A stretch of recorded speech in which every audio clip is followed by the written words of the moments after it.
정부가 당장 내일부터 적용되는 2분기 전기가스요금 결정을 잠정 유보했습니다. 대규모 적자에 요금 인상이 불가피한 상황이지만 국민 정서를 고려해 여론을 더 듣고 인상폭을 결정하겠다는 의미로 해석됩니다. 미국 인플레이션 감축법 IRA 세부 지침 공개가 임박한 가운데 전기차 배터리 확보를 위한 글로벌 합종 연행이 속도를 내고 있습니다. 미국 포드에 이어 테슬라도 세계 1위 배터리 기업인 중국 CATL과 손잡고 미국의 합작 공장을 건설합니다. 기업의 의사결정에 적극적으로 영향력을 행사하는 주주 행동주의 바람이 거센 가운데 이를 뒷받침하기 위한 법 개정이 필요하다는 지적이 나오고 있습니다. 특히 이사들이 회사뿐 아니라 주주의 이익 보호를 위해서도 최선을 다해야 한다는 내용을 담은 상법 개정안의 국회 통과 여부가 주목받고 있습니다. 실리콘밸리 은행 파산을 시작으로 미국 은행 시스템에 대한 불안이 커지자 은행 규제에 대한 목소리에 힘이 실리고 있습니다. 바이든 대통령은 트럼프 정부 당시 느슨해진 은행 규제와 감독을 다시 강화할 것을 지시했습니다.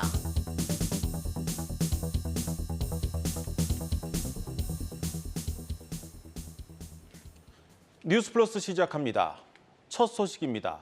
아주 이례적인 일이 발생했습니다. 정부와 여당이 당장 내일부터 반영되는 전기가스 요금을 결정하지 못하고 잠정 보류하기로 했습니다.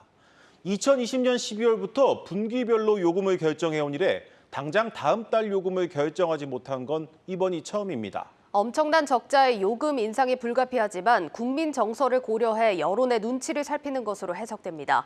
하지만 정치적 결단을 내리지 못하면서 시장의 혼란은 물론 한국전력과 가스공사의 자금난도 불가피해졌습니다. 이지호 기자입니다. 정부가 2분기 전기와 가스요금 인상을 잠정 보류했습니다. 동결이 아니라 결정을 미룬다는 건데 앞서 21일 발표를 넘긴 데 이어 1분기 마지막 날에도 결정하지 못했습니다. 2020년 12월부터 전기요금은 분기별, 가스요금은 홀수달에 다시 산정하는데 해당 분기가 시작될 때까지 요금을 확정하지 못한 것은 이번이 처음입니다. 전방위적인 물가 상승 속에 여당과 기획재정부가 조심스러운 상황에서 연초 난방비 폭탄으로 홍역을 치렀기 때문입니다. 당장 내일부터 시작되는 4월에는 1분기 요금이 그대로 적용되지만 오래 못 갈 것이라는 전망이 지배적입니다. 한국전력공사와 한국가스공사의 천문학적 영업손실과 미수금 탓입니다. 지난해 한전은 32조 6천억 원의 적자를 가스공사의 미수금은 8조 6천억 원에 달합니다. 요금 인상 없이는 적자와 미수금이 계속 불어날 수밖에 없습니다. 한전은 올해 킬로와트 시당 51.6원, 가스공사는 메가줄당 10.4원을 올려야 적자를 해소할 것으로 보고 있습니다. 정부가 인상을 결정한다면 이보다 소폭 낮은 수준이 될 것으로 점쳐집니다. 시기적으로도 요금 인상은 불가피합니다. 에어컨 사용량이 많은 3분기, 국제 에너지 가격이 오르는 4분기에는 부담이 더 커지는 만큼 정부와 한전 등은 2분기를 요금 인상의 적기로 보고 있습니다. 실제로 산업통상자원부는 보류 결정 직후 서민 생활 안정과 에너지 가격 추이, 공기업 재무 상황 등을 검토해 조속한 시일 내에 조정안을 발표하겠다고 밝혔습니다. 박대출 국민의힘 정책위 의장도 요금 인상이 필요하다는데 원칙적으로 공감을 표했습니다. 조속한 시일을 못 박은 만큼 5월과 6월에 적용될 인상안은 3, 4주 내에 결정될 전망입니다. 한국경제TV 이지우입니다. 미국 인플레이션 감축법 IRA 세부 지침 공개가 임박한 가운데 전기차 배터리 확보를 위한 글로벌 합종 연행이 속도를 내고 있습니다. 미국 포드에 이어 테슬라도 세계 1위 배터리 기업인 중국 CATL과 손잡고 합작 공장을 짓기로 했습니다. 국내 배터리와 자동차 회사들도 곧 나올 IRA 세부 지침에 촉각을 곤두세우고 있습니다. 예상대로라면 미국에서 공장을 가동 중인 LG 에너지 솔루션과 SK온은 올해에만 약 2조 원의 인센티브를 받을 수 있게 됩니다. 주요 쟁점들 강미선 기자가 짚어봤습니다. IRA 세부 지침의 핵심은 배터리에 들어가는 광물과 부품의 조달국 범위를 확장할 것인가입니다. 현재까지 나온 IRA 법안에 따르면 배터리 부품의 경우 북미에서 50% 이상 생산과 조립을, 핵심 광물은 40% 이상 미국이나 미국과 FTA 체결국에서 채굴 또는 가공을 해야 세액공제를 받을 수 있도록 규정하고 있습니다. 우리나라는 아르헨티나에서 리튬을, 인도네시아에서 니켈 등 주요 배터리 광물을 주로 받아오는데 모두 FTA 체결국이 아닙니다. 배터리 핵심 소재인 양극재와 음극재가 배터리 부품이 아닌 핵심 광물로 확정될지도 관건입니다. 양극재가 광물로 규정되면 FTA 체결국인 국내에서 생산해도 보조금을 받을 수 있습니다. 무엇보다 가장 큰 쟁점은 북미 생산 세액공제 AMPC입니다. 북미에서 배터리 셀을 제조하면 킬로와트 시당 $35 보조금을 받고 배터리 모듈까지 만들 땐 추가로 $10 보조금을 더 받을 수 있습니다. 북미에 가장 공격적으로 진출한 LG 에너지 솔루션은 올해 1조 원 가까이, SKO는 약 9천억 원의 혜택이 있을 것으로 증권업계는 추산합니다. 삼성 SDI는 현재 가동 중인 북미 공장이 없어 스텔란티스와의 합작 공장이 완공되는 2025년 이후부터 세제 혜택을 받을 것으로 예상됩니다. 보조금을 받는 전기차 대상은 줄어들 가능성이 큰 것으로 알려졌습니다. 테슬라 모델3 등 북미 최종 조립 규정을 충족하지만 중국산 배터리를 사용하는 전기차들이 대상이 될 전망입니다. 국내에서 전기차를 대부분 수출해 보조금을 받지 못하는 국내 완성차 업계는 그나마 다행이라는 평가입니다. 한국경제TV 강미선입니다. 오늘 우리 주식시장 상황 점검해 보겠습니다. 증시 프리즘 박혜린 기자와 함께합니다. 박 기자, 오늘 이제 3월의 마지막이고 1분기 마지막 거래일인데 좀 기분 좋게 끝났습니다. 네, 그렇습니다. 전날 국회에서 K칩스법이 통과되며 오늘 국내 기술주의 훈풍이 분 하루였습니다. 이제 시장의 눈은 우리 시간 오늘 밤에 발표될 미국의 핵심 물가 지표인 개인 소비 지출, 즉 PCE로 향하고 있습니다. PCE는 도시 거주자의 지출 항목을 반영해 실제 체감 물가를 잘 보여주는 지표로 특히 변동성이 큰 식품과 에너지를 제외한 근원 PCE가 중요하게 여겨지는데요. 시장에선 근원 PC 물가 상승률은 전월 대비 0.4% 올라 전달의 0.6%보단 둔화되고 전년 대비로는 4.7%로 전달과 같은 수준을 유지할 것으로 예상하고 있습니다. 최근 연준의 긴축 기조 중단에 대한 기대감이 작용하고 있는데 만약 이 지표가 예상치를 크게 웃돌 경우 연준의 긴축 계획도 조금 더 타이트해질 수 있습니다. 오늘 우리 시간 밤 9시 30분쯤 나올 예정이니까요. 눈여겨보시기 바라겠습니다. 그렇군요. 오늘은 여러 기업들의 주주총회가 열린 날이기도 합니다. 오늘 이 KT 주총장이 그렇게 시끄러웠다면서요? 네, 그렇습니다. 오늘 KT 주총은 사회이사 3인 후보마저도 주총 직전 사퇴를 결정하면서 혼란 속에 진행됐습니다. 이 가운데 일부 주주들이 현재 경영 공백 사태에 이르게 된 원인을 기존 경영진들의 운영 실패라고 꼬집으며 분위기는 더 살벌해졌고 주총도 약 45분 만에 끝났습니다. 주주들만큼이나 KT를 바라보는 증권가의 시각 또한 차갑습니다. 향후 KT가 이사회 구성을 위한 사회이사와 대표이사 후보 추천 및 선임 등 이 후속 절차를 진행하는 데는 약 5개월 정도 걸릴 것으로 예상됩니다. 따라서 대표 직무 대행 체제로 접어든 KT 상황에 대해 증권가에 대해선 꼭 성과를 낼 필요가 없는 사람이 헌신할 가능성은 작다라며 올해 KT는 다소 보수적인 회계 정책과 원론적인 배당 정책을 펼 가능성이 높아 보인다는 매서운 분석이 나오고 있습니다. 또 이렇게 되면 빠르게 변화하는 ICT 환경 하에서 경영 공백으로 인한 불확실성이 극대화하는 기업 가치에 있어서도 매우 부정적인 요소라는 냉정한 평가가 나오는 만큼 보시다시피 증권가에서 목표 주가 이렇게 하향 조정하고 있는 추세입니다. 네, 지금 이제 KT에서 벌어지는 일들이 이제 다른 것도 아니 좀 외부 압력 때문인데 좀 답답한 상황입니다. 그래도 오늘 주가는 올랐습니다. 최근에 주가가 52주 신저가를 경신하는 등 3만 원 아래로 떨어짐에 따라서 저가 매수세가 조금 들어온 것 같고요. 오늘 SK텔레콤 등 통신업종 자체가 이렇게 다 빨간불이 켜진 것도 영향을 준 것 같습니다.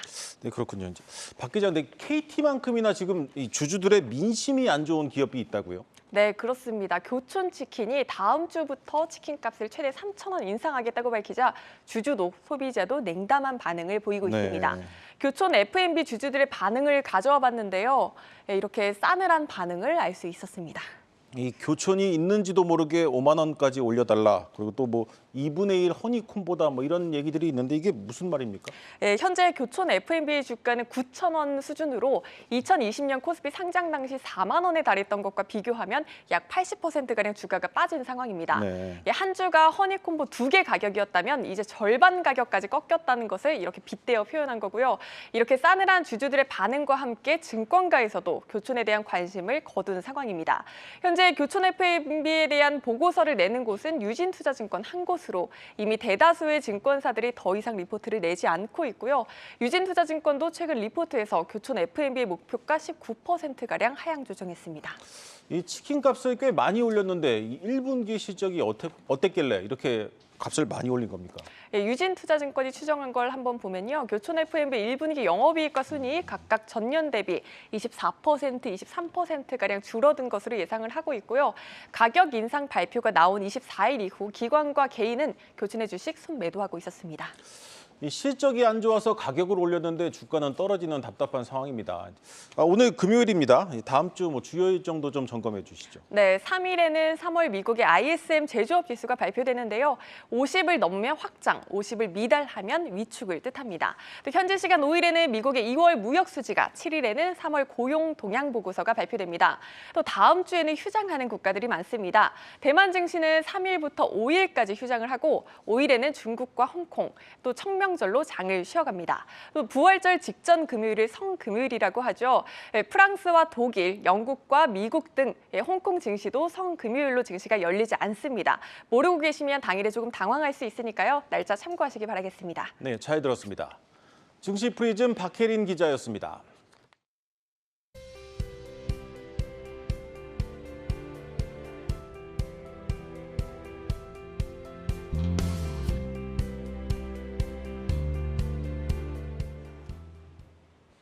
네, 뉴욕 증시는 은행권 강화 조치가 나오면서 다시 위험 선호 심리가 살아나는 모습입니다. 특히 기술주 강세 이어졌고 3대 지수는 이틀 연속 상승 마감을 했는데 조현 기자와 월가 분석들 들어보겠습니다. 조 기자, 일단 시장 상승세를 이어갔습니다. 이번 조치가 나오면서 은행권 위기가 지나갔다 이렇게 판단을 하는 심리일까요? 사실 위기감이 확실히 가셨다고 보기는 어려운데요. 네. 투심은 살아났죠. 공포지수라 불리는 변동성 지수가 실리콘밸리 뱅크 사태 이후 30 가까이 올랐다가 이제 다시 19, 그러니까 1년 내 최저 수준까지 내려왔습니다. 또 미 연준으로부터 은행권의 긴급 대출이 감소했다는 뉴스가 나오면서 투심을 지피는 요소가 되었는데요. 지난 23일부터 29일까지 일주일간 미 금융권의 연준에 대한 미상환 차입금은 1,526억 달러로 전주보다 한 7%가량 줄었습니다. 네. 그리고 각 지역의 연방준비은행에서 대출기구로 이용한 대출 잔액은 전주보다 20% 감소했고요. 앞서 재할인 창구 대출 잔액은 이달 초에 한 1,530억 달러까지 늘어나면서 예. 역대 최고 수준 기록한 바 있습니다. 이에 대해서 월가 투자은행 제프리스는 금융권 불안이 다소 진정된 상황에서 나온 이번 수치가 상황이 더 악화되지 않을 것이라는 안도감을 시장에 줬다, 이렇게 평가를 했습니다. 예, 상황상 한숨 돌린 건 맞긴 한데 사실 금융권 내부 리스크는 아직도 여전하다 이런 분석도 아직은 많은 상황입니다. 특히 보면은 중소형 은행들 예금 출혈이 큰 상황이라면서요? 그렇습니다. 머니마켓 펀드, 그러니까 MMF로 자금이 밀물처럼 쏟아지고 있는 상황인데요. 네. 역대 최고치를 다시 쓰고 있습니다. 미국 자산운용협회 자료에 따르면 실리콘밸리 뱅크 사태 이후 3주간 MMF로 쏟아져 온 돈이 한 3천억 달러 이상이 되거든요. 한 400조 원 되는 규모요? 그렇습니다. 그래서 총 자산 규모가 5조 2천억 달러로 역대 최고치로 불어났습니다. 예. MMF는 단기 국채나 CD에 투자하는 초단기 금융 상품이죠. 그래서 언제든 돈을 뺄 수 있어서 투자처를 찾는 잠시 묻어두는 피난처로 좀 쏠림 현상이 나타난 거고요. 또 예금이 중소은행에서 대형은행으로 움직이는 현상도 확연한데요. 연준에 따르면 미국의 대형 25개 은행으로 실리콘밸리 뱅크 사태 이후 1,200억 달러의 예금이 들어왔습니다. 그에 네. 반해서 중소형 은행에서는 1,000억 달러 손실을 입었고요. 그래서 이 과정에서 특히 찰스 슈왑의 위기감이 부각되고 있습니다. 모건 스탠리는 찰스 슈왑의 고객 예금이 MMF로 이동하는 게 예상보다 2배 이상 빠른 속도다, 이렇게 이야기를 하면서 네. 이는 자본 수익률을 낮추고 또 찰스 슈왑의 실적을 압박할 것이다, 이렇게 얘기를 했습니다. 투자 의견은 관망을 뜻하는 동일 비중으로 하향을 했고 목표가는 99달러에서 68달러로 하향 조정했습니다. 예금자 이탈 가속화가 될 경우 이제 찰스 슈왑 역시 채권 손실 문제에 직면할 수 있다, 이런 우려도 있고요. 최근 한 달 찰스 슈왑의 주가는 32% 떨어진 상황입니다. 예, 알겠습니다. 투심이 살아났다곤 하지만 너무 또 낙관적으로 보기는 어려운 상황인 것 같습니다. 자, 이런 가운데 바이든 대통령이 전임 트럼프 행정부 시절에 느슨해졌던 미국의 은행 규제를 다시 강화할 거다 이렇게 지시를 했습니다. 내용 좀 좀 자세히 볼까요? 네, 대형은행에 집중됐던 스트레스 테스트를 자산 규모 1,000억에서 2,500억 달러의 중형 은행들까지 확대하겠다. 예. 이것이 골자인데요. 미국은 2008년 금융위기 이후 당시 자산 규모 500억 달러 이상 은행에 강화된 감독 기준을 적용했다가 2018년 트럼프 대통령이 이 대상 기준을 2,500억 달러로 높였습니다. 이때 대다수 지역은행들이 자본 유동성 관련 규제 대상에서 제외가 됐는데 이번에 실리콘밸리 뱅크를 비롯해서 중소형 은행들이 리스크 취약을 좀 여실히 드러냈죠. 그래서 바이든 행정부는 일단 별도의 입법 조치 없이 기존 규제에서 지역은행을 감독 확대를 하는 방향으로 추진을 하고 있고요. 이번 감독 강화로 자산 1,000억 달러 이상 지역은행들의 유동성 요구와 또 자본 기준이 상향이 되고 스트레스 테스트 빈도도 강화가 예. 됩니다. 그리고 또 위기 상황을 대비한 정리 의향서를 제출해야 되는데 이게 뭐 최악의 경우 파산할 때 어떻게 문을 닫을 것인지 이런 종합 계획을 내야 합니다. 그리고 옐런 장관도 최근 충격으로 드러낸 은행 규제 균열을 복구해야 한다며 같은 목소리를 냈습니다. 알겠습니다. 자, 이 소식에 오늘 뭐 전반적인 업종의 투심이 개선되긴 했지만 사실 은행주들은 좀 그렇지 못한 상황이 이어졌습니다. 앞서 살펴본 찰스 슈왑 같은 경우가 4%대로 낙폭이 좀 가장 큰 하루를 보냈는데 월가에서는 이번 규제 강화에 대해서 어떤 분석들 내놓고 있을까요? 아무래도 전반적인 은행주들의 부진이 어려움이 예상이 그쵸. 됩니다. 먼저 미국 투자은행 파이퍼 샌들러는 현실적으로 은행 시스템이 충격에서 회복되기까지는 상당히 오랜 시간이 필요하다. 예. 이렇게 얘기를 하면서 전반적인 금융 섹터가 수차례 역풍 맞을 것이다. 이렇게 얘기를 했고요. 시티그룹 역시 은행 규제 강화로 연방 예금보험공사가 대형 은행의 수익의 한 4%를 가져갈 것이다. 이렇게 얘기를 했는데 그러니까 실리콘밸리 뱅크나 시그니처 뱅크로 인해서 입은 손실을 나머지 은행에 대한 평가 수수료의 형태로 다시 채울 것이다. 이런 관측을 제기했습니다. 또 여기에 잠잠해진 은행 리스크가 대출 위축과 또 실물 경제 압박 등으로 위기를 조용히 전염시킬 수 있다는 우려도 여전한 상황입니다. 네, 어디까지나 경계감 가지시면서 투자하셔야겠습니다. 조연 기자였습니다.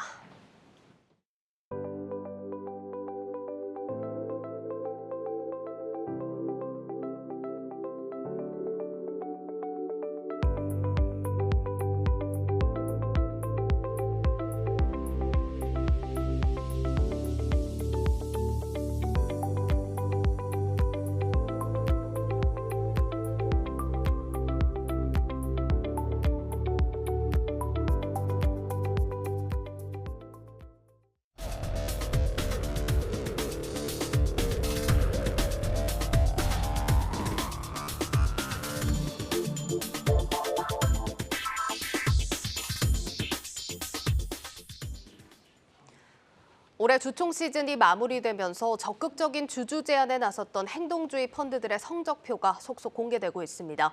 행동주의 펀드들이 연전연패하면서 사실상 회사 측의 완승으로 끝나는 분위기입니다. 하지만 주주 환원이나 기업 가치 중심 경영이라는 인식을 확산시키는 데 일조했다는 의견도 나옵니다. 먼저 배성재 기자의 리포트 보고 이어가겠습니다. 행동주의 펀드를 표방한 사모펀드들은 주주총회가 열리기 2달여 전부터 여론전을 펼치며 상장사 지배 구조에 대한 공세를 이어왔습니다. 현재까지 알려진 행동주의 대상이 된 기업은 SM을 비롯해 KTNG, 7개 금융지주사, 남양유업, DB하이텍 등입니다. 이 가운데 대형 금융지주사인 KB금융과 신한지주 등이 일찌감치 주주환원 비율을 30% 이상으로 높였고 오늘 차 파트너스가 남양유업의 감사 선임안을 통과시키는 등의 성과도 있었습니다. 다만 주주총회 전체 결과를 뜯어보면 나머지 주주 제안 가운데 기업의 실질적인 지배 구조와 주주 환원을 바꾼 사례는 손에 꼽힐 정도입니다. 오늘 오전까지 공시한 기업 가운데 주주 제안을 받은 151개 안건 가운데 가결한 안건은 7건에 불과합니다. 이사회가 행동주의 얼라인 파트너스와 제안한 13건을 받아들인 SM의 주총 안건을 포함해도 10%를 겨우 넘는 수준입니다.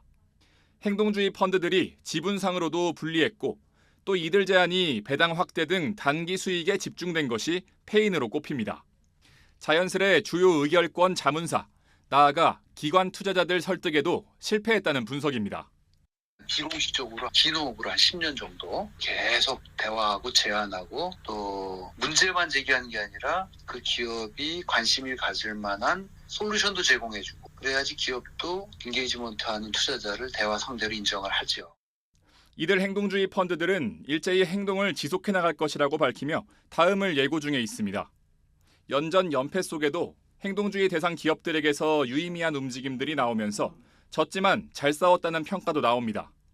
KTNG 이사회는 주주 환원을 강조하며 올 하반기에 신주주 환원 정책을 발표하겠다고 밝혔습니다.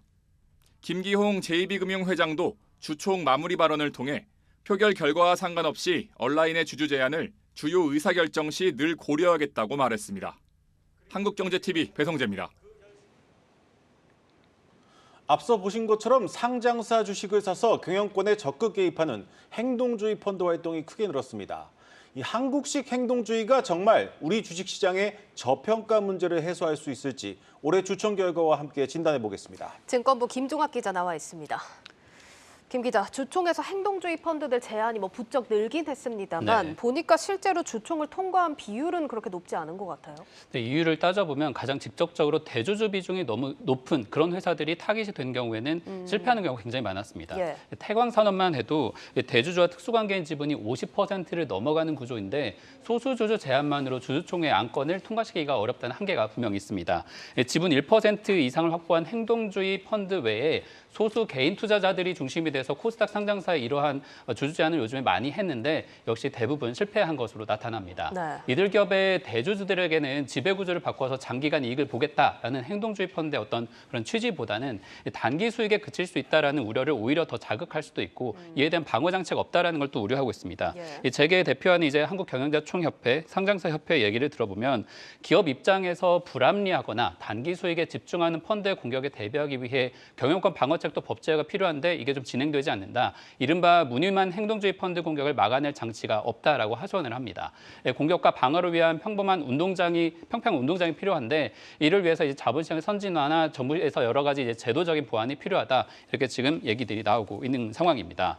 또 막상 의결권을 행사하려고 해도 국민연금 기금 같이 아주 큰 손들이 또 문제가 되는데 네. 수탁자 책임위원회라고 하는 국민연금의 의결권을 행사해주는 기관이 있습니다. 여기에서도 보면 주로 이사회 제안은 찬성표를 던진 반면에 기업 가치 개선과 무관하다는 이유로 사모펀드나 노조 이런 주주 제안 같은 경우에 대부분 반대 의견이 이번에 나오면서 완전히 그 흐름을 바꿔놓는 역할을 또 했고요. 그리고 의결권 자문사 등을 통해서 입장이 갈리는 경우도 지금 왕왕 발생하면서 실질적으로는 이 기존 대주주의 의사결정을 견제할 힘이 현재로서는 행동주의 펀드에게 여러 가지 한계가 있다는 게 이번에 확인이 돼 있습니다. 근데 이게 지배구조 개선을 완전히 이끌어내지는 못했지만 이 주주 행동으로 주가는 좀 크게 움직였습니다. 이게 행동주의 펀드로 인해서 우리 상장 기업들의 가치가 재평가받는 계기다 이런 평가도 있는데요. 네, 긍정적인 평가도 나오지만 어떻게 보면 한계도 지금 확인한 상황이라고 볼 수 있겠습니다. 네. 행동주의 펀드 제안 과정에서 상장사 주가가 이번에 크게 움직였지만 1년 이내 단기간 성과로 지금 판단하기엔 좀 이르다라는 의견이 지배적입니다. 의결권 자문사 서스틴베스트 류영대 대표 아까 얘기도 들었는데 추가 멘트를 들어보면 동학개미들이 한국 증시의 거버넌스에 관심을 가지면서 이런 행동주의가 굉장히 열풍을 가져왔다라고 하면서도 개인 투자자 보호를 위해서 과도한 버블을 방지하기 위한 장치들, 예를 들어서 공매도의 개혁이나 내부자 거래 근절이 추가되어야 한다라고 제안을 하고 있습니다. 주목할 부분은 행동주의 열풍으로 인해서 생긴 버블의 가능성인데요.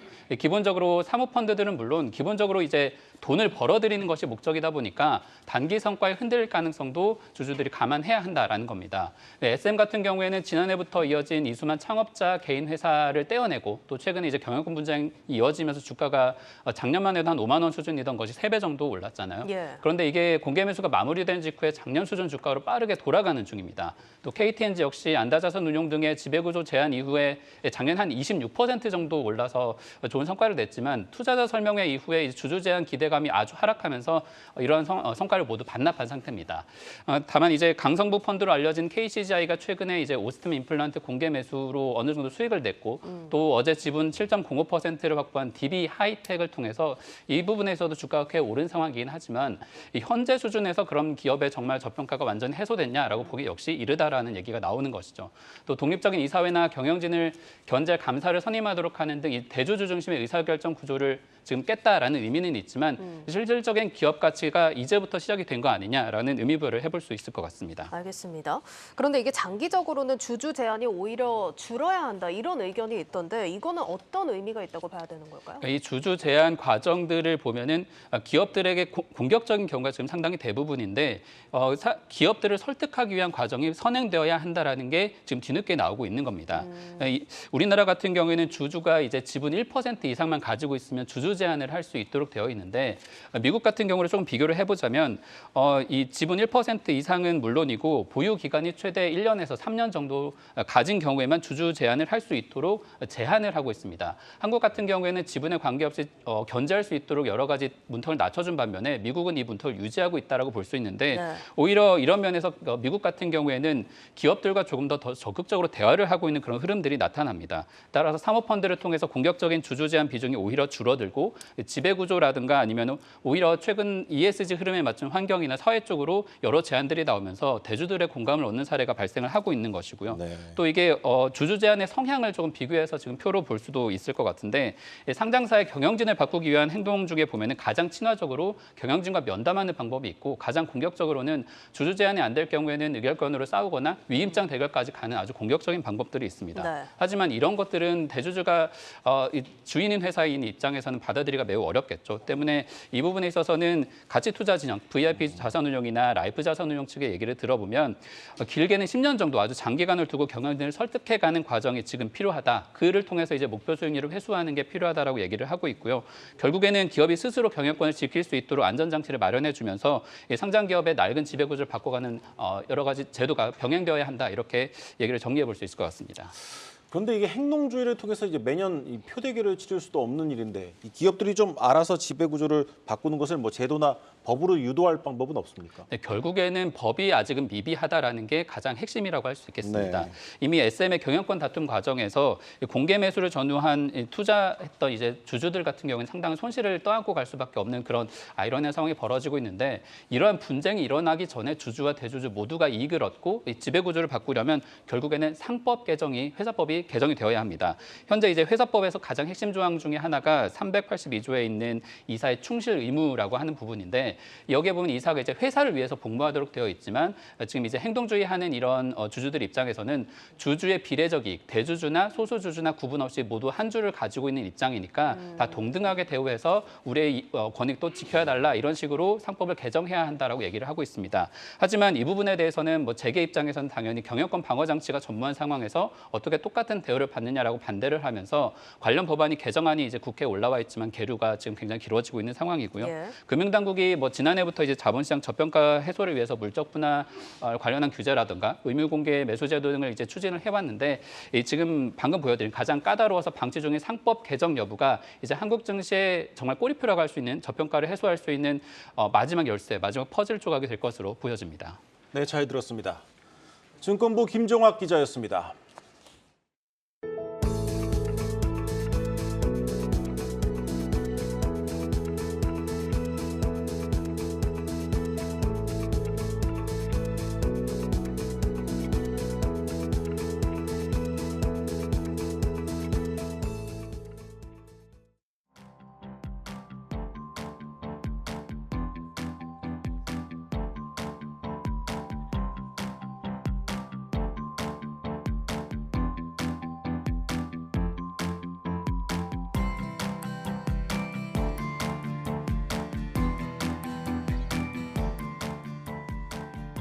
which is they can try the cars, they can take opportunity to meet our experts, some engineering experts, some after-sales experts. You have to try a car to know how it is good.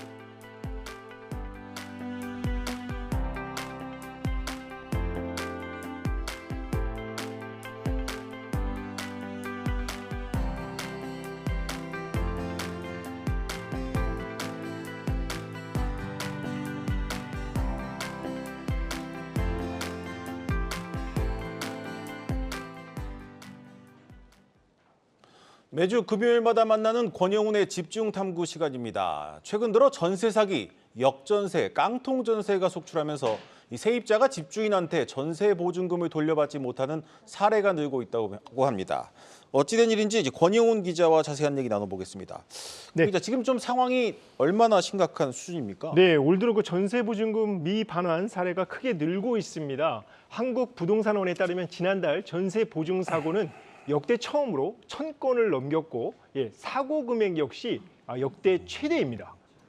주택도시보증공사 허그죠. 주택도시보증공사의 전세금 반환 보증보험 가입자를 대상으로 조사한 게 이 정도인데 미가입자까지 포함하면 사고 규모는 훨씬 더 많겠죠. 보증사고가 나면 허그는 전세보증보험 가입자에게 집주인을 대신해 보증금을 돌려주는데 이것을 이제 대위변제액이라고 합니다. 대위변제액이 최근 몇 년 동안 크게 늘었고 올해는 1조 원을 넘어설 것이라는 분석이 나오고 있습니다. 때문에 허그가 자금 여력 한계에 다다라 신규 가입이 중단될 수 있다는 우려마저 나오고 있습니다. 자, 전세금 미반환 문제가 얼마나 심각한지 보여주는 단적인 예입니다. 근데 이 세입자 입장에서는 이 집주인이 전세 보증금을 못 돌려준다 이러면 아주 당혹스러운 상황인데 이게 결국 이제 법적으로 풀 수밖에 없는 문제 아니겠습니까? 맞습니다. 오늘 이 방송을 보는 우리 시청자분들은 관련 피해가 없도록 제가 법적의 의견을 종합해서 자세히 좀 설명을 좀 드리겠습니다. 전세 만기가 다가오는데 집주인이 보증금을 돌려줄 수 없다고 하면 먼저 보증금을 돌려달라고 임대인, 즉 집주인에게 내용 증명을 보냅니다. 그럼에도 해결이 안 되면 다음으로 법원에 임차권 등기 명령을 신청하고 그래도 안 되면 보증금 반환 청구 소송 순으로 진행하면 됩니다. 관련 인터뷰를 한번 보시겠습니다. 한 3단계 정도가 있다고 볼 수 있어요. 그러니까 1단계는 내용 증명을 보내는 거예요. 내용 증명 보내면서 이제 뭐 의사 표시를 하는 거죠. 보증금을 돌려달라. 뭐 그리고 계약이 해지됐다. 뭐 이런 의사 표시를 분명하게 하는 거고 그 다음 단계에서 이제 임차권 등기 명령 신청을 법원에다가 이제 신청을 하는 거예요. 임차권 등기가 등기부까지 올라간 상태에서 확인이 되면 그다음에 이제 본안 소송으로 보증금 반환 청구 소송을 진행하는 것이고 이제 소송 과정에서 뭐 이사를 간 경우에는 연 12% 지연이자까지 청구를 하는 거니까 이제 임대인에게 상당한 압박이 된다고 할 수 있죠. 네, 마지막 단계로 소송 판결을 받으면 경매 절차가 진행이 되는데요. 세입자가 낙찰을 받을 수도 있고 그리고 제3자가 낙찰자가 되면 우선순위에 따라 배당금을 받아 보증금을 이제 회수하게 되는 구조입니다. 임차권 등기나 전세금 반환 소송과 관련해서 비용이 많이 들 거다.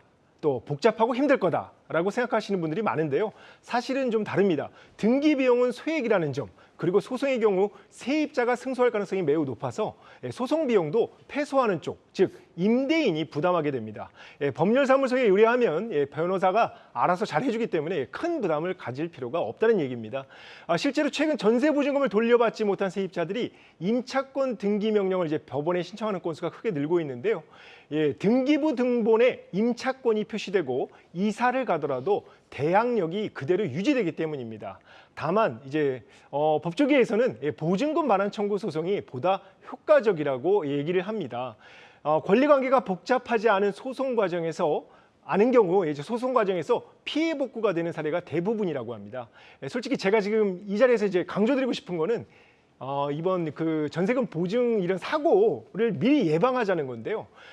먼저 그 전세 세입자라면 계약하기 전이나 계약 당시에 등기부 등본을 좀 꼼꼼히 살펴봐야 합니다. 근저당이 잡혔거나 신탁 등기가 되어 있는 건 가능하면 피하는 게 안전합니다. 어쩔 수 없이 근저당 그리고 신탁 등기 말소 조건으로 계약하는 게 어쩔 수가 없다면 계약하는 게 바람직합니다. 그리고 이제 매매가 대비 전세가 비율, 즉 전세가율을 얘기하는데요. 전세가율이 80%가 넘는 매물은 되도록 좀 피하는 게 좋겠습니다. 특히 요즘처럼 집값이 이제 뚝뚝뚝 떨어지니까 그렇겠죠. 시기 이제 유의를 해야 될 시기입니다. 끝으로 가장 중요한 건 전세금 반환 보증보험에 가입하는 겁니다. 그런데 이 전세금 반환 보증보험이 이제 모두 다 가입할 수 있는 건 아니라던데 이 가입이 안 되는 경우가 많다던데 그건 무슨 이유 때문입니까? 최근 이제 빌라 전세 시장이 가장 뜨거운 이슈로 이제 떠올랐죠. 정부는 전세 사기 대책으로 5월부터 다음 달이죠. 이제 다다음 달이네요. 5월부터 전세금 반환 보증 대상을 기존 전세가율 100%에서 90%로 낮추고 가격 산정 기준을 공시 가격 150%에서 140%로 낮췄습니다. 이를 종합하면은 전세 보증 가입 대상은 공시 가격 곱하기 126% 안에 들어와야 된다는 건데요. 그런데 정부가 이제 최근 공동주택 공시가격을 발표했는데 전국적으로 18.61%나 급락했습니다. 수도권 빌라의 경우 6% 하락했는데요. 공시가격이 떨어지면서 전세 보증 기준선, 쉽게 해서 그 전세 보증보험 가입 기준선이 더 내려간 겁니다. 쉽게 말해 전세 보증금을 낮추지 않으면 전세금 반환 보증보험 가입이 어려워진다는 얘기입니다. 이렇게 되면 수도권 빌라 전세 10건 가운데 6건은 보증보험 가입이 어려울 것이라는 조사 결과도 나와 있습니다. 허그에 따르면 올해 보증사고 70%가 비아파트, 즉 그 빌라나 오피스텔에서 발생했다고 합니다. 빌라 전세가율이 80~90%에 달하기 때문인데요. 특히 이제 신축 빌라나 오피스텔의 경우 시세 확인이 어려워서 전세 사기의 표적이 되고 있습니다. 그런데 이제 전세 보증 가입까지 안 되면 세입자들은 주거 안정 사각지대에 내몰릴 수 있습니다. 때문에 세입자는 물론 전세 보증 가입이 의무인 임대사업자 모두 걱정이 태산입니다. 보증 가입 문턱을 높여서 전세금 미반환 사태와 관련해 소송이 급증할 가능성이 높기 때문입니다. 주택임대인협회는 전세보증금 미반환 사태가 불을 보듯 뻔하다며 철회해야 한다고 촉구했습니다. 이와 관련해 허그는 전세금 반환 보증보험 신규 계약의 경우 세 기준을 이제 5월부터 그대로 적용하지만 재계약, 즉 갱신계약에 한해서는 내년부터 적용하기로 했습니다. 전문가들은 갱신계약만이라도 새 기준 적용을 종료 시점까지 유예해야 한다고 말을 합니다. 정책 신뢰 문제가 있는 데다가 임차권 보호 취지에도 어긋난다는 지적입니다. 인터뷰를 함께 보겠습니다. 계약 체결했던 그 당시의 사정하고는 또 너무나 달라진 부분들인데 그러면 또다시 이제 그분들은 소송으로 또 내몰릴 수밖에 없다는 이제 결론이 나오게 되니까 이제 시장 전체적으로도 좀 바람직하지는 않다라고 보여져서 하여간 최소한 그 최초 계약 당시에 가입이 되었던 세입자들에 있어서는 뭐 신뢰를 보호해주는 차원에 있어서도 그분들의 재가입률에 대해서만큼은 계약을 이제 종료시키고 나가는 그 시점까지는 그래도 보장이 돼야 맞는 것이 아닌가. 네, 앞서 허그의 그 보증사고 대위 변제 금액이 기하급수적으로 늘어서 전세금 반환 보증 상품을 중단할 수 있다고 앞서 이제 전해드렸는데요. 자, 정부가 이 문제를 경제 논리로 접근하기보다는 임대차 시장 안정 그리고 임차인 보호에 초점을 맞춰야 한다고 봅니다. 국민적 공감대 없이 정책을 강행하다가 더 큰 화를 자초하지 않았으면 하는 바람입니다. 네, 잘 들었습니다. 집중탐구 권영훈 기자였습니다. 이제 5대 금융그룹의 경영진이 새로 정비된 만큼 여러분들을 정부의 정책 파트너로 생각하고 주요 정책을 수립하고 집행하는 과정에 있어서 같이 대화하고 같이 힘을 모아 가겠습니다.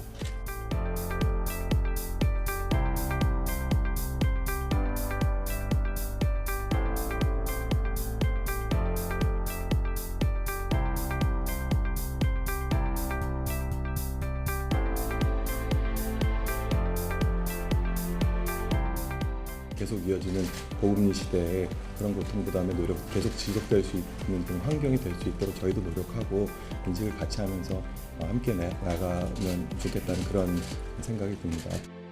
많은 얘기를 듣고 그리고 많이 배워서 앞으로 금융지주회사가 저희 신한금융지주가 사회적 책임을 다하는 데 도움이 될 수 있도록 해나가겠습니다.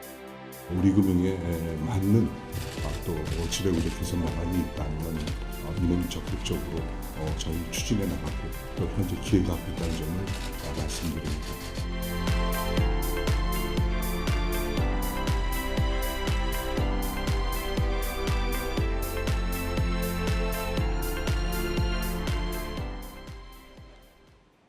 늦은 밤이나 공휴일, 급하게 약이 필요할 때 손쉽게 약사와 상담을 해서 약을 살 수 있다면 어떨까요? 2012년 개발됐지만 오랫동안 빛을 보지 못했던 혁신 기술이 어젯밤 본격 가동을 시작했습니다. 김수진 기자가 현장을 찾았습니다. 약국이 문을 닫은 시간. 기계를 통해 원격으로 약사와 상담을 하고 약을 구입합니다. 찬반 논란이 뜨거워 10년도 넘게 쓰이지 못한 원격 화상 투약기입니다. 대한약사회가 안전 문제, 약국 말살 등의 이유로 반대해 그동안 시행이 어려웠지만 어젯밤 전국의 7개 약국에서 가동을 시작했습니다. 코로나19로 비대면 진료에 대한 문턱이 낮아지면서 지난해 6월 규제 샌드박스를 통해 정부가 화상투약기 규제 특례 과제를 승인한 데 따른 겁니다. 해당 화상투약기는 감기약 같은 일반 의약품부터 숙취 해소제, 임신 테스터기까지 50여 개 품목을 제공합니다. 네, 지금 시각은 밤 11시인데요. 이렇게 약국이 문을 닫는 시간에 화상투약기가 운영됩니다. 직접 화상투약기를 사용해 약사에게 몸이 가렵고 재채기가 난다며 알레르기 증상을 설명해봤습니다. 밭에 약이 보이십니까? 아, 네, 보여요. 네. 네. 당시타민제인데 네. 하루에 한 번 먹는 약이거든요. 네. 소식을 듣고 찾아와 화상투약기를 사용하는 시민도 보였습니다. 밤늦게까지 일을 하는 경우가 많은데 약을 급하게 처방받아야 될 때 약국이 그때는 항상 문이 닫아서 이런 시스템이 좀 많이 보급되면은 화상투약기를 개발한 3R 코리아의 박인술 대표는 편의점과 비교했을 때 품목이 더 많고 약사가 상담해 약을 추천하며 기기가 일정 온도로 관리돼 안전하다고 설명합니다. 박인술 대표는 국민에게 도움이 되는 혁신 기술이 더 이상 사장되지 않았으면 좋겠다고 말합니다. 반갑기는 하지만 많이 늦은 감도 있고 지금도 저희들 이제 설치하거나 이 서비스 준비 중에 지나가는 행인들 얘기 들어보면 이런 걸 왜 이제 하느냐. 뛰어난 어떤 기술이나 서비스가 굉장히 많습니다. 그런데 결국 그게 안 되는 게 결국은 이제 이익단체와 규제 때문이죠. 규제의 형식이 결국은 국민을 위하는 게 아니고 이익 집단을 위하는 쪽으로 이루어지니까 결국 피해보는 건 국민이 되는 거죠. 한국경제TV 김수진입니다. 최근 공장에서 건물을 부품처럼 만들어서 건축 현장에서는 조립만 하는 모듈러 공법이 주목받고 있습니다. 건물을 짓는 데 드는 시간과 비용을 크게 줄일 수 있는데 이 모듈러 공법을 통해 건축업계의 테슬라가 되겠다는 한 건축 스타트업이 있어서 눈길을 끌고 있습니다. 스타트업 나우 정호진 기자입니다. 경기도 화성의 한 공장. 지게차가 공장 창고에서 커다란 철조물을 꺼내 나옵니다. 국내 건축 스타트업 스페이스 웨이비가 모듈러 공법으로 제작한 주택입니다. 모듈러 공법이란 건물의 뼈대부터 마감까지 공장에서 제작한 뒤 현장에서 모듈을 설치하는 기술입니다. 홍윤택 스페이스 웨이비 대표는 보수적인 건설 시장 속에서 테슬라와 같이 새로운 영역을 개척해보고 싶다고 밝혔습니다.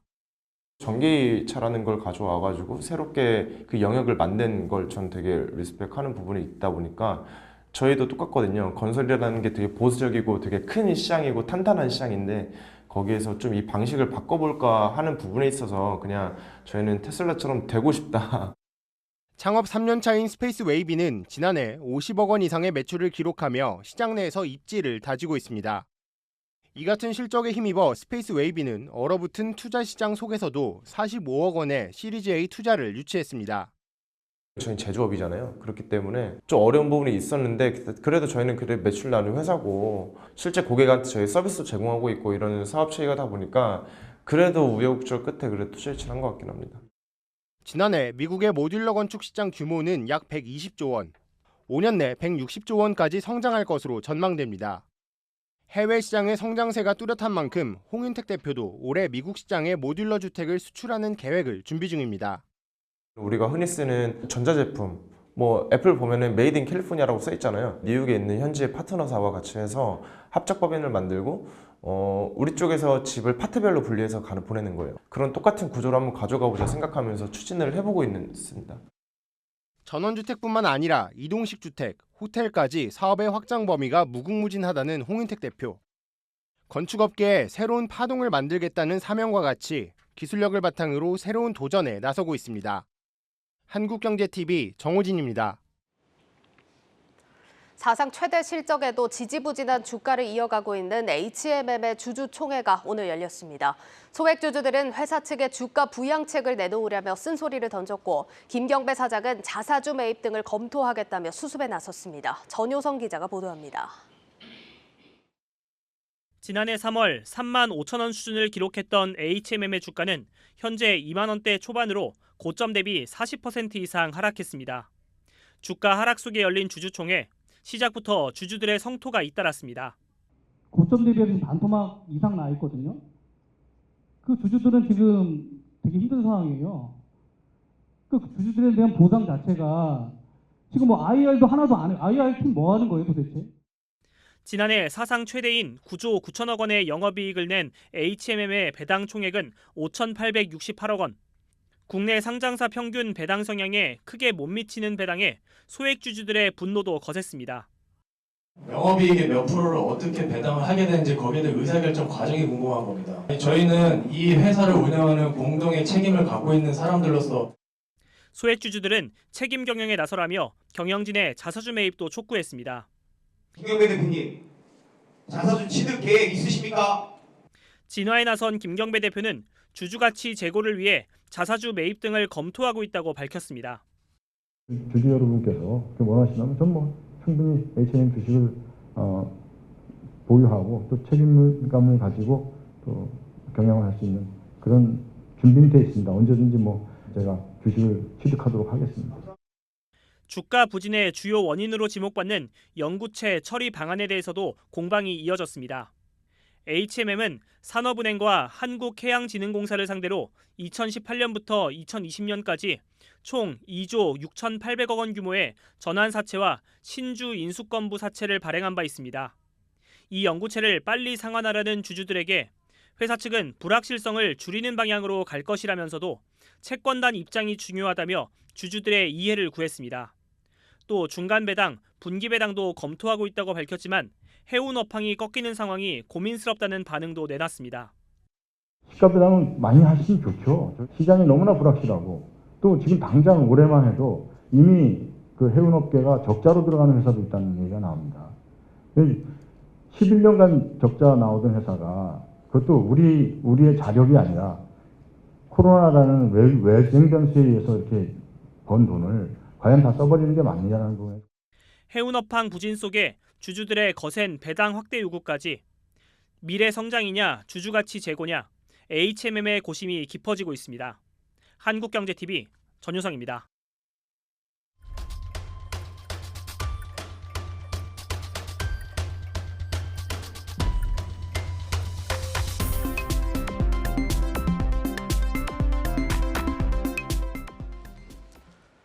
네, 최근 인공지능 의료 시장이 확대되면서 글로벌 기업들 제품들이 또 속속 나오고 있습니다. 그런데 특히 최근에 3차원 의료 솔루션이 시장의 흐름으로 자리매김하고 있다고 하는데 이 내용 양재준 기자와 함께 살펴보겠습니다. 양 기자, 최근에 삼성전자를 비롯해서 AI 의료기기 시장을 겨냥한 제품들이 좀 나왔죠. 네, 지난주에 열린 국제의료기기 병원 설비 전시회에서는 그 인공지능에 맞춰 국내 AI 진단 의료기기 업체들이 다양한 제품을 쏟아냈습니다. 네. 삼성전자 의료기기 사업부와 삼성메디스는 산부인과, 정형외과, 영상의학과 등에 사용되는 초음파 진단기에 인공지능을 활용해 진단을 보조하는 제품을 선보였습니다. 또 환자의 체형에 맞게 엑스레이 조사 조건을 설정하고 카메라와 AI 기술로 사용 편의성을 높인 디지털 엑스레이도 전시했습니다. GE 헬스케어는 그 인공지능 기반 기술이 장착된 디지털 자동화 툴로 환자와 의료진의 그 편의성을 높인 초음파 장비와 영상 진단 의료기기, 심전도 그 솔루션 등을 선보였습니다. 네. 기업들이 하드웨어화 할 수 있는 이 진단기기 제품에 인공지능 솔루션을 탑재하면서 의료 소프트웨어의 수요가 확대되고 있음을 나타냈습니다. 네, 앞서서도 짧게 설명을 드렸지만 최근에는 3D 기술을 활용하는 또 솔루션이 활발해지고 있다고요? 네, 최근 인공지능 의료기기 쪽은 3D, 그래서 3차원 영상을 활용한 병리적 판단, 진단, 분석까지 하는 솔루션이 개발되면서 그 영향력을 확대하고 있습니다. 네. 엑스레이와 초음파를 활용한 그 인공지능 의료 솔루션의 경우 대부분 2차원적인 영상 진단을 통해서 의료진의 보조 수단 역할을 치중했지만 최근 출시되는 인공지능 의료 솔루션은 CT와 MRI 등 3차원 영상을 입체적으로 분석해 판독, 진단, 예측까지 가능하도록 설계되어 있습니다. 루닛을 비롯해서 뷰노, 코어라인 소프트, 휴런, 아이도트, 메디픽셀 등 국내 인공지능 의료 업체들은 CT 영상 데이터를 자동으로 분석하고 진단 정형화하는 그 솔루션을 고도화에 한창입니다. 여기서 업계 관계자 얘기 들어보시겠습니다. 그러니까 요관결석에 처음 개발된 니즈는 한양대 응급학과 오재원 교수님 팀하고 분당서울대병원 응급학과 이동국 교수님 팀하고 같이 저희가 나이파 과제를 통해서 과제 제안을 했던 것들이고요. 일반 병원에서 심평원의 보험 수가를 이제 신청을 할 때 요관 결석의 크기가 3mm 이상일 경우에 보험 수가를 청구할 수 있는 그 기준을 심평원과 같이 만드는 과정에 있었던 거고요. 지금은 저희가 국내에서는 유일하게 아마도 유일하게 그 신체의 요관에 대한 그 분포라든가 형태를 인공지능으로 전부 분석할 수 있게 저희가 이제 데이터화가 돼 있습니다. 네, 뭐 최근에는 암뿐만 아니라 정말 여러 가지 분야에서 활용 가능한 솔루션들이 제시가 되는 것 같습니다. 이게 실제 의료 현장에서도 AI 솔루션 개발이 좀 활발하게 이루어지고 있다면서요? 네, 상급 의료기관이라고 할 수 있는 대학병원들, 뭐 서울대병원이라든지 서울성모병원, 서울아산병원, 한림대 의료원 등 대학병원들도 그 인공지능 의료업체와 협업을 통해서 AI 의료 솔루션을 내놓고 있습니다. 네. 연세의료원, 그 세브란스병원과 고려대, 안암병원 등은 그 OCT, 광간섭, 단층 촬영 영상 정보를 활용해서 모든 관상동맥의 질환에 적용 가능한 머신러닝 기반의 그 심혈관 질환 진단 기술을 내놓았습니다. 분당서울대병원 신경외과 연구팀은 두경부 엑스레이 영상을 분석해서 무호흡증, 수면 무호흡증을 진단하는 인공지능을 개발했습니다. 한림대 의료원은 의료인공지능센터는 CT 영상을 실시간적으로 관찰해서 충수염을 자동 판독해주는 AI 그 모델을 개발해서 신속한 그 환자 진료가 가능한 솔루션을 내놨습니다. 예, 그러니까 이런 가운데 업계에서는 또 제품 개발에 대해서 정부 정책 지원이 조금 더 활발하게 들어올 필요가 있다. 또 이런 의견이던데 업계에서는 어떤 입장인지 마지막으로 들어볼까요? 네, 국내에서 인공지능 그 의료기기 지금 상장사, 비상장사를 다 포함해가지고 크게 두 가지 방향으로 사업을 전개하고 있습니다. 하나는 필립스, GS케어, 삼성 메디슨과 같은 그 하드웨어 기반의 의료기기 업체들의 신규 제품이라든지 제품 기능을 활성화할 때, 그러니까 좀 개선할 때 협업을 통해서 의료 솔루션을 이렇게 제공하는 것입니다. 그래서 실제 매출액 대비 이렇게 수익이 발생하는 구조고요. 또 다른 하나는 개발한 의료 솔루션을 직접 의료기관, 대학병원이라든지 해외 병원에 납품을 하는데 이 경우 역시 국내에서는 의료 수가 적용 문제가 발생하고 있습니다. 그 AI 의료기기는 진단 같은 그 새로운 의료 행위가 건강보험권에 진입하려면 그 해당 행위가 보조관이 자체적으로 임상적 병리, 즉 판단을 내려줄 수 있어야 하는데 이걸 한국보건의료연구원의 신의료기술평가라고 할 수 있습니다. 이 부분에서 상당히 좀 많이 걸리고 있어서 국내에서는 이 부분에 대해서 좀 제도적으로 좀 완화를 좀 하거나 이런 것들을 요구하고 있습니다. 네, 여기까지 듣도록 하겠습니다. IPO 프리보드 양재준 기자였습니다.